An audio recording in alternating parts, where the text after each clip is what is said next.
210 Boxing TV here with Omar Figueroa Jr. Just announced you and Adrien Broner, July 23rd, Chicago, I think. What's your thoughts, man?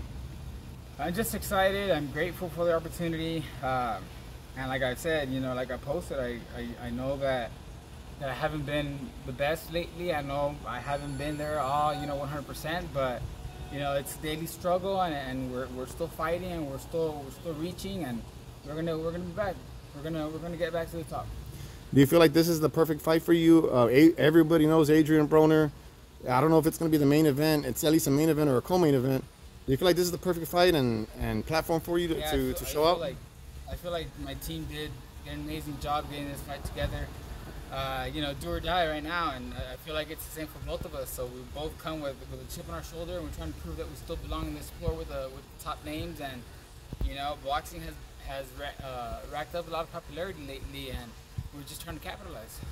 Right now, like as you mentioned, boxing is hot right now. You have the Charlos, of course, Canelo, upset loss to Dimitri Bivol, Tank Rolly. Do you feel like this is the perfect time for you? You know, you're gonna have a fight on Showtime for you to let people know, hey man, I'm still around. I'm still a guy who could throw 1,000 punches a fight. Well, regardless, whether I throw 1,500, the point is to win and look good doing it. So that's our goal.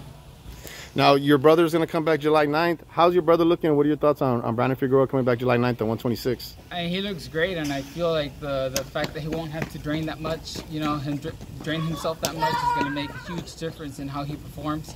And if he looked strong before, he's going to look even stronger now.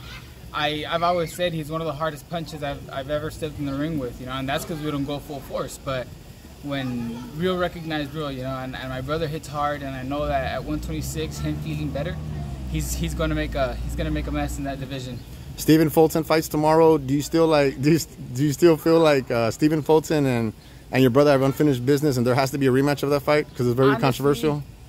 Sorry to interrupt, but I feel like my brother already proved this point. I feel like the people saw, and everyone agrees that my brother should have won that fight. So leave it at that. There's no use in going back to the past, especially when that fight is done. They've both moved on, and good kudos to him for getting another opportunity and defending his belt and claiming to be undisputed and undefeated. But whatever, we all know the truth. Now, as I mentioned, your fight with Broner. What problems or what skills do you think Broner possesses that might bring you any kind of issues or problems to the fight? All of them, man. He's a great fighter. And are you expecting the best of Broner? I'm expecting whatever he brings. I'm expecting the best of myself, and that's all I can account for. Do you feel like right now you're at your best? Like I said, I saw you in there hitting the mitts. You seem powerful. You seem pretty good. Yeah, I mean, physically I feel great, but the main difference is mentally. I had so much baggage that I didn't even know I was carrying, and realizing and admitting that I was carrying all that baggage and that I had to get rid of it has been one of the toughest battles I've had to do in my life. Do you feel like you want to educate the public on mental health, and that you're not afraid to say, hey man, I was going through some stuff, but here I am, I rebounded and I'm ready to go? Well, yeah, I mean, I feel like it's stuff that everybody goes through, anxiety, depression, whatever, I feel like that's something that everybody goes through. But one thing that I haven't done is giving kudos or credit to the person that got me onto this journey. And I know that the name that I bring up is going to sound totally unexpected, but go ahead, man. But I want to give a huge shout out to Simone Biles, because the fact that she had I don't mean this in any disrespectful way, the gymnast, the fact that she had the balls to opt out of the biggest competition that exists, the biggest sports competition in the world, which is the Olympics. Not just that, but like being one of the faces of the Olympics, especially for the USA team. That really got me thinking about my own mental health, and I get punched for a living. She does flips and all that, and I'm not discrediting anything they do, but I'm just saying, I'm in the ring getting beat up, and here I am not even worrying about my own mental health when it's so important. And so it was eye-opening, and it made you feel like, hey man, like, yeah, I mean, it made me feel like a coward. She was looking out after herself, which she's number one and should be number one.